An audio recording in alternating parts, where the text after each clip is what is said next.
If this came to you at this time, it was meant to be. There's no coincidences in God's universe. And so this is confirming that you are on your path to wealth without a 9 to 5. There may have been people that said, why would you leave that good job? You know? Why would you step out on faith? You have been convicted in your heart and your soul that you align better with what is resonating within you. If you were in an environment where it required you to tap into some level of masculinity, and opposite, you know, as for men, this could affect men where some men have required them. As for, like I mentioned, some men, they may have had to step away from certain positions or felt pushed out of certain positions because it required them to be emasculated. So this could resonate for either or, male or female. Okay. But what I want to share with you is that your wealth is your birthright. We're not supposed to be suffering and struggling. That is a part of the paradigm that keeps the ones at the very top the most wealthy. Think about it. The ones that are at the very top, they are not in that worker mode. They have other people to allocate those responsibilities to. And so you know that you're on your path for wealth, especially when it comes to your spirituality, is because you're having faith, you're trusting in the Most High. And furthermore, when you are in that 9 to 5 position, more often than not, it's causing you to have to fend off so much negative energy to the point where you don't even have time or the mental strength or energy to even focus on the things that really bring peace and harmony to you. And so right now, if you decided to step out on faith to leave that so-called good job in exchange for working for the Most High, in exchange for working for self, okay, you're brave, you're courageous. And what's going to happen is that the more and more you lean into those inklings that you have, that intuition that keeps speaking, because your intuition is literally the Most High, the creator, you're the co-creator, connecting to you, and you're answering that call by not ignoring it. So if you're desiring a certain type of life, if you're desiring true freedom, if you're desiring to be able to live life without having to worry about, how this is going to get paid, how this responsibility is going to be met. If you have these desires in your heart and you begin to shift your mentality towards belief, faith, and radical self-acceptance, you're already stepping on that path towards wealth. And I'm not just talking about wealth within this lifetime. What you're going to be cultivating is generational wealth. You're going to be passing on wealth that is going to also spread to the generations that come after you. You're setting a tone for major changes because you're thinking different.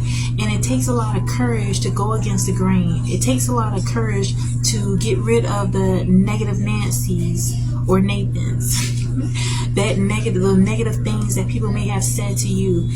A lot of times people say things out of their own fear, out of their own limitations, or sometimes they could have experience trying to do things their own way and went into different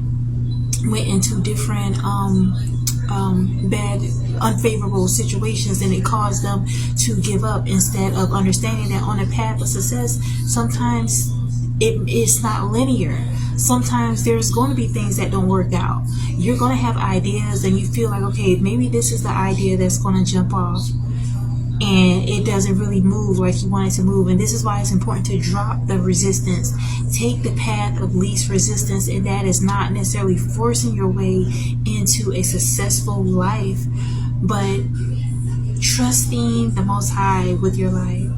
Having faith that if God has a need that is cultivated within you, that need always will be met when you believe. Your belief is your key, and the catalyst to you actually experiencing this wealth and abundance is beginning to feel that now.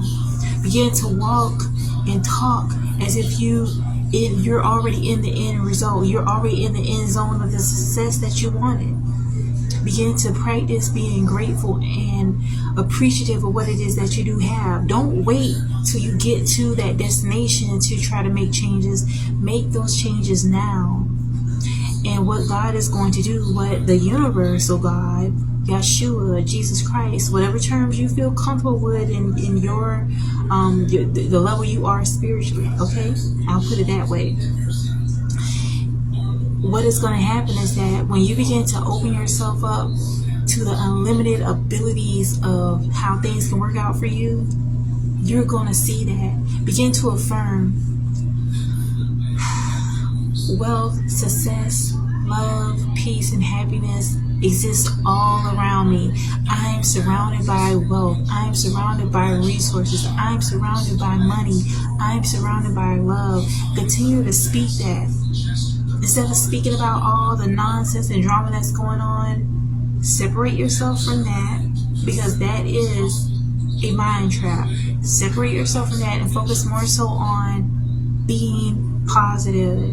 Focus more so on expending your spiritual energy with things that you want to see in your life. Speak love into your life. There's nothing that can get in the way of what it is that you're wanting to manifest when you actually believe.